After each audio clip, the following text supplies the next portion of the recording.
Hi guys! This video is about upper cross syndrome and what you can do to help it.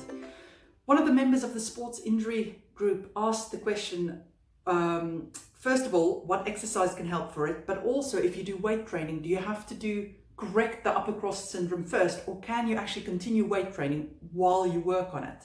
So in this video, I'm going to explain what upper cross syndrome is, what exercises or what problems it can cause for you. Then I'm going to demonstrate some exercises that you can do to help correct it, and then I'll explain to you how you can still continue to weight train while you're working on it. For those of you who don't know me, my name is Maryke. I'm the physiotherapist from sportsinjuryphysio.com, where you can get online physiotherapy assessment as well as treatment for your injuries. So have a look at the description of this video for a link to my website if you want to know more. Excellent, so let's jump right in.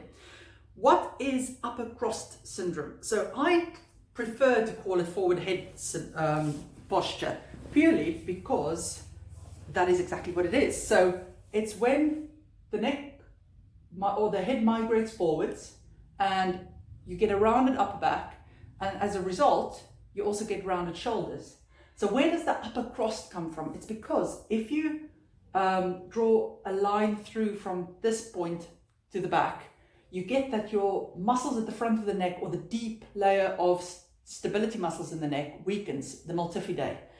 And also the muscles in the middle of your scapula or between your shoulder blades weaken. So we're talking about the deep neck flexors weakens, and your rhomboids and your middle and lower trapezius weakens. And those are the main posture muscles. Now, that's this line. If you do this line, you get the structures that become tight. So you get tight neck extensors, so because the neck is in that position so often, and you also get really tight pec muscles.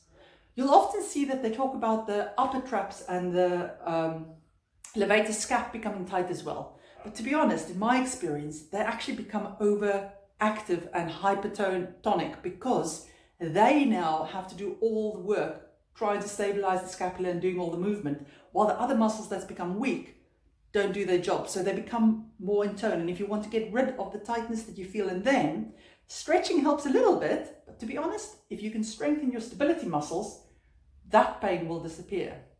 So what causes upper cross syndrome? What does this to you, or why do you get that? Now, can you picture somebody sitting in front of a laptop or a computer like this working? So yeah, a lot of it is just the postures we take in during the day, because when you sat in this posture, you don't use any muscle action. You're literally hanging off the ligaments in your neck and your back. Whereas if you sit like this, you have to use some muscle action to keep you there. And it's actually an active movement. Same thing for playing TV games, watching TV, just waiting for somebody. But then also, if you do a lot of work with your arms forward, so for instance, massage therapists, that could be a problem. Physiotherapists, if you're not good on where your posture is while you're working. Guys in the gym, girls as well, these days more and more so, but if you train your front of your chest more than the back, that can pull you into that position.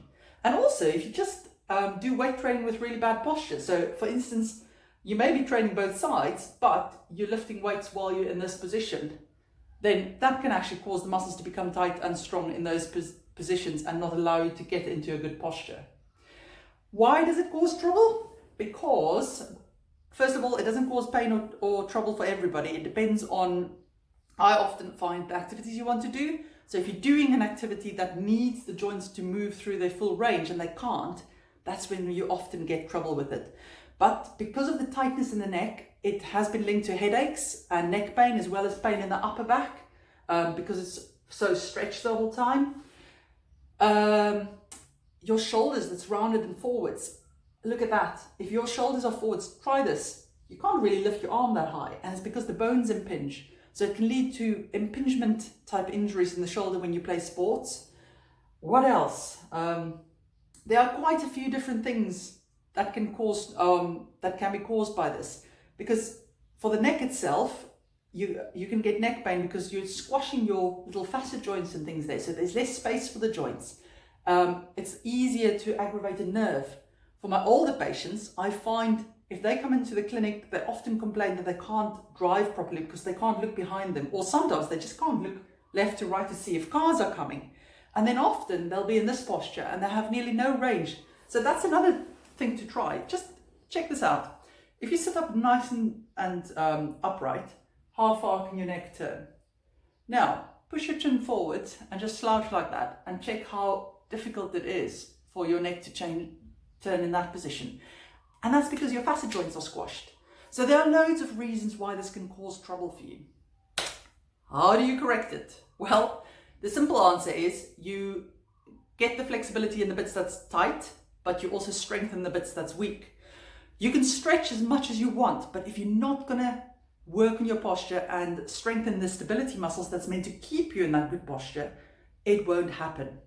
Now, while we're on the thing about posture, when you correct your posture, I want you to get out of the habit of trying to pull your shoulder blades really far back. Yes, the shoulders have to be back, but only to a point. I often see people trying to really force them down and force them back, and that in itself can cause trouble. So the easiest way for me to correct posture is, I'm going to sit in a poor posture. So if you think top of the back of your skull, so this bit of the skull, just push the ceiling away with that. So you're trying to push the ceiling away with the top of your head, but not the front of it. So you're not looking up. If you can see the ceiling, you're doing it wrong. Also, if you can see the floor, you're doing it wrong. The eyes have to stay level. So you're pushing it with this bit of your skull, just growing as tall as you can, trying to touch the ceiling. Can you feel how that actually activates your stomach muscles as well? So see what happens to my shoulders when I do that. So I'm pushing the ceiling away, and naturally, they've already moved back. I haven't actually tried to pull them back yet. They're being forced back just because this is in a better position. So now, if I want to get this one in a slightly better position even, I would just move it to there. So that much. And what I'm doing is, I'm moving it back, but slightly down as well. So I'm kind of tilting this shoulder blade like that. So that would be too much and likely cause me to strain. All I'm looking for is that little bit, that little bit. So get used to, if your shoulders are forwards, just try to correct it by about 1 centimeter, but make sure you grow tall at the same time. When you look at somebody from the side, you roughly want the middle of your ear to be in the middle of your shoulder. So if you look at yourself, if somebody takes a picture of you from the side and your ear is quite far forwards compared to the middle of your shoulder, then you may want to work on it that you get there. I'm going to show you this in standing as well. Here, so if you're slouched and rounded, actually you need to see more of my head, then often people correct themselves by doing that. So they're hyperextending their backs and pulling themselves back. So see the difference if you just grow tall and you pull your tummy in as you grow tall, trying to push that ceiling away. I'm not hyperextending my back at all. The difference is I'm not there. So if your back hurts when you try to correct your posture, it's likely because you're trying to push everything back too far. Okay, so that's the first thing you can practice. And to be honest, you've got to do it often during the day to get used to it. It's not going to happen suddenly. It takes about 3 months for a new habit to form. So if you're working in front of a laptop and things, make sure your setup is good that you can have a good posture while you're there. Okay, so let's start with first stretching the bits that's tight. I'm going to show you exercises on the floor, I think, for this. Let me just get it's useful to have a towel. I think this towel may be a little bit thick for me, but we'll try it. I'll just not roll it up that much. So we're going to come back to this view. First exercise we're going to do is to stretch the back of the neck. So preferably you do it on a carpet or something, but I'm traveling at the moment, so I don't have one with me at the moment. It's going to be a little bit hard. You're lying on your back. I'm going to take my ponytail out because otherwise it bothers me. Now, if you're really tight in your upper back and it's really rounded, you may find that you end up being there when you try this. If that's the case, you've got to put something underneath your head that it doesn't put you in that position. But let me show you first without anything there. So I can get there relatively easy. So what you want to do is we're going to tuck the chin in to try and flatten the back of the neck against the floor. So that's the movement. But now watch out. If you're really tight, when you do that, this bit of the back is going to try and come off the floor. So first of all, contract your tummy muscles, keeping it flat on the floor or just where it is so it doesn't move. And then you tuck your chin and just hold that position. And I can actually feel a stretch, lovely stretch between my shoulder blades as well as the back of the neck. Now, if you're one of those people who find yourself there, if you come onto the floor, then just use a towel or something that makes it a little bit hard, but that your neck's in a better position, and that would be better. And then you do it there, making sure this doesn't pop up, and you can feel a lovely stretch at the back of your neck. Okay, so that's the first exercise. And you want to count for about 10-20 seconds, depending on how sensitive your neck is, and do several repetitions of it to stretch that bit. But now we also need to get the thorax, which the upper back is often quite rounded. We want it to open up. And that's a combination of two things. We've got to stretch the pecs because they pull the shoulders forward. So if they're tight, you'll never get your upper back to open up. But you also want to stretch the back or the upper back, the thoracic spine, to go backwards. So there's a lovely all-in-one exercise you can do for that. I think I'm going to need 2 towels, to be honest, because I may have to support my neck.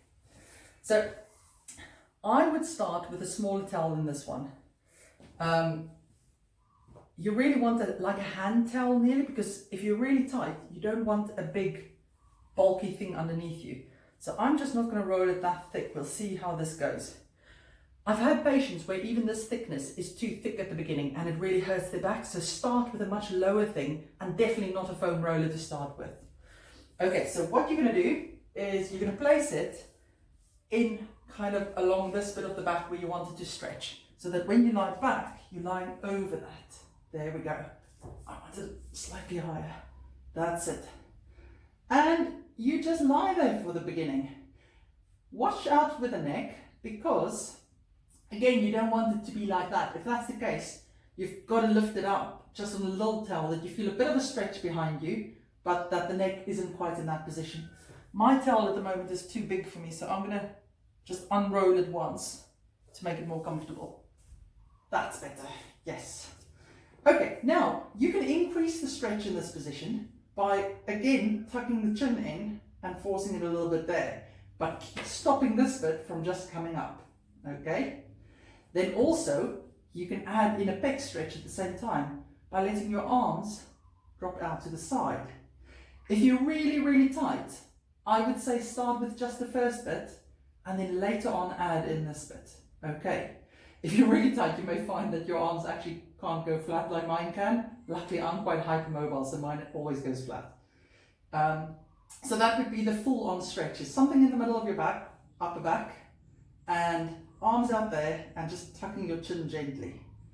And you can just lie there in front of the TV for about half a minute or so, but first test it for 10 seconds at a time to see how you feel.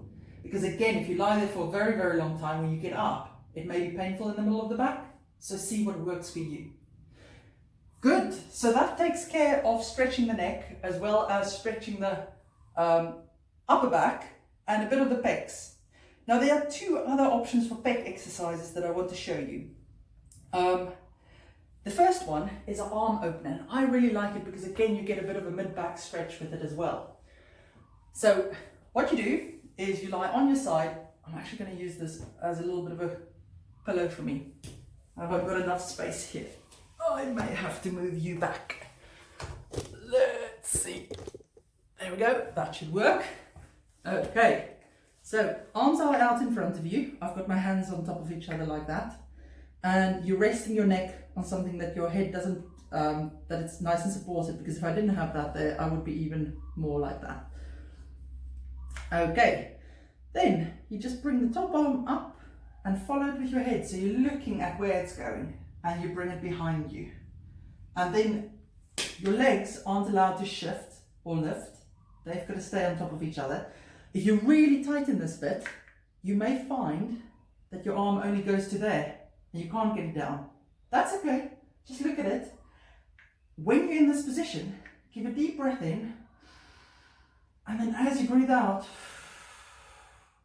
try to relax into it a little bit more. Okay, and then you come back to the start. Now what you'll find is, if you allow this arm to drop down a bit, you'll get it flat, but then you actually lose the stretch. So So it's got to stay at 90 degrees or slightly higher for you to really get the pec stretch out of this. Again, if you're really tight, 10-second holds with maybe just taking 2 deep breaths and relaxing in that position for that short period of time and repeating it several times may be the better option.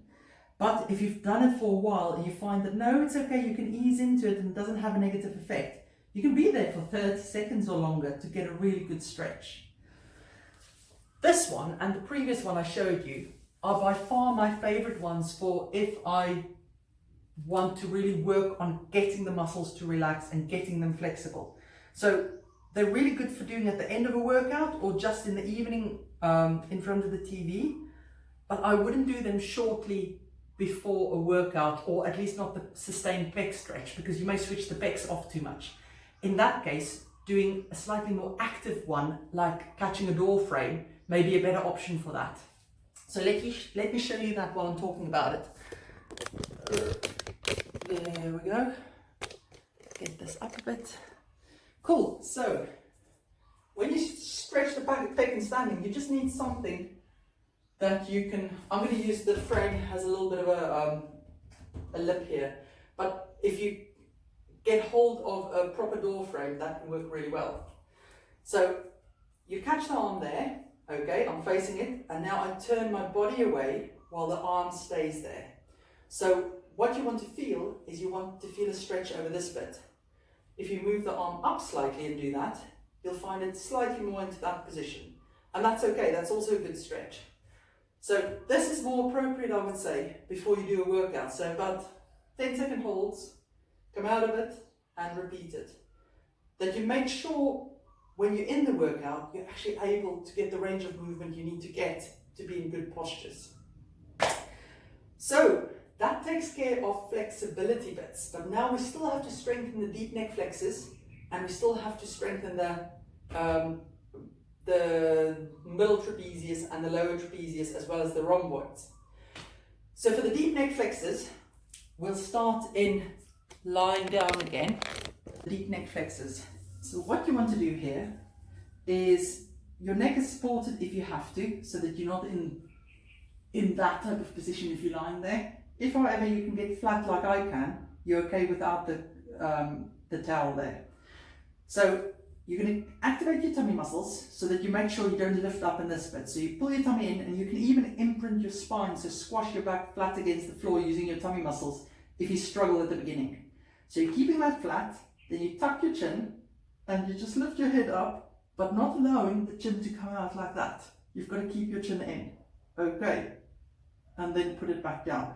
So you want to roll up, roll down. So when you lift, tuck your chin, then lift up the top bit, look there, and then when you go down, you put this bit down first, then the neck, and only then the chin comes out. That way you strengthen the deep neck flexors. Now, if you're really weak in them, it may be too hard to start from that. So you just lift yourself up a bit. So what you do is give yourself a nice chunky pillow there. There we go. And now we do the same thing. So keep the tummy muscles tight, tuck the chin, look up, and keep the chin in. So make sure it doesn't come out like that. It's got to stay in. And then you unroll again. And as you get better, you can keep it there for longer. So you want to keep it for 1, 2, 3, 4, 5, and come back down.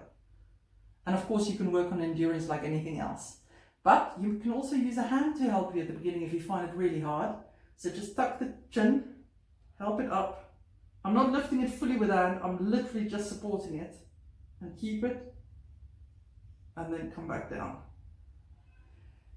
You can also train them in kneeling on all fours, because then also you get the extensors of the neck in a bit more. So if you're on all fours, and what you're going to do is you're going to have a nice neutral spine, so a little bit of a bend in there. Arms are straight under the shoulders or the hands, and this is the posture you want to assume.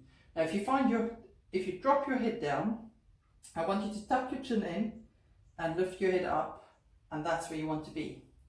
So whenever you're doing exercises on your hands and knees, if you find yourself there or there, you've got to bring it into this position. That's where you want to be. So the top of the skull going straight there, chin is tucked. Okay. Same goes for push-ups and planks and anything like that, is you're not looking up, you're not hanging down, it's going to be tucked into that position. So this is a really good position to start strengthening those muscles in.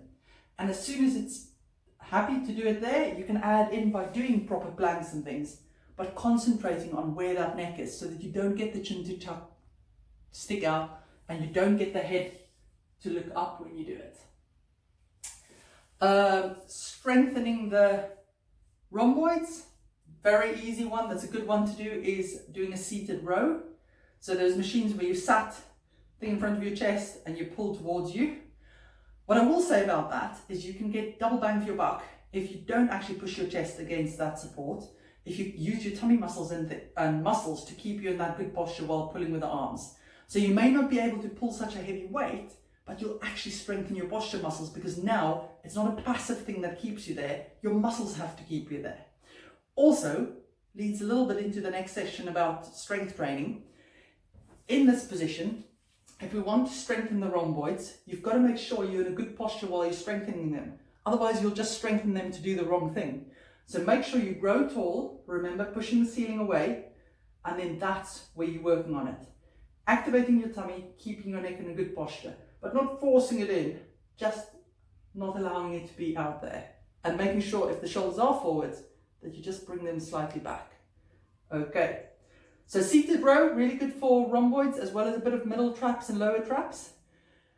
Best one that research has shown, or one of the best ones for activating the lower and the medial traps, is if you do the lat pull down, but not behind your head, because if you do it behind your head, you're forcing yourself into that position. What you do is you recline 30 degrees on the lat pull down machine. You pull your chin in, activate your tummy, so you're not rounded, you're as if you're there, you just recline back 30 degrees, and you pull it to your chest. And while you're pulling it to your chest, you're squeezing your shoulder blades together. So what they've shown is that is a really good way of activating your lower traps. If you do it like that, you're actually not really using them that much. So in this position, leaning back, making sure you tuck your chin, shoulder blades back and down, and squeeze the shoulder blades together and down. That's a really good one for that. Excellent. I think that's all the strengthening exercises and flexibility exercises. So what now, if you have got upper cross syndrome and you want to still continue weight training because you don't really want to give that up while you recover? First of all, start doing your flexibility exercises and your posture correction exercises at the same time so that you can start to improve it. Before every session, you're going to have to do a lot of mobility work to just use it as part of your warm-up to allow your chest to open up, and practice just correcting your posture in front of the mirror first. Then, with every single exercise you do, make sure that you're doing it in a good posture. Because often when people lift too heavy for their stability muscles, your arms may be strong, so you may be able to lift the weights. But the problem is, if your stability muscles isn't strong, then you'll go into the bad posture. So if it's important for you to correct your posture and get a good posture, do it in front of the mirror and only use a weight that allows you to maintain your posture. As that gets stronger, you'll be able to lift stronger again. So look at that. You have to use a good posture while lifting. And then after you've done your session, put a lot of work into your flexibility work and stuff. Because then that's the period you can do more sustained stretches and stuff. But also between weightlifting sessions, every day I would work in a little bit of flexibility exercises for those muscles. To just continuously also correct your posture throughout the day. Excellent. I hope that was useful. Let me know if you've got any questions, and remember, if you need more help with a specific injury, you're always welcome to consult me via video call. The link to my website is in this description of this video. Take care.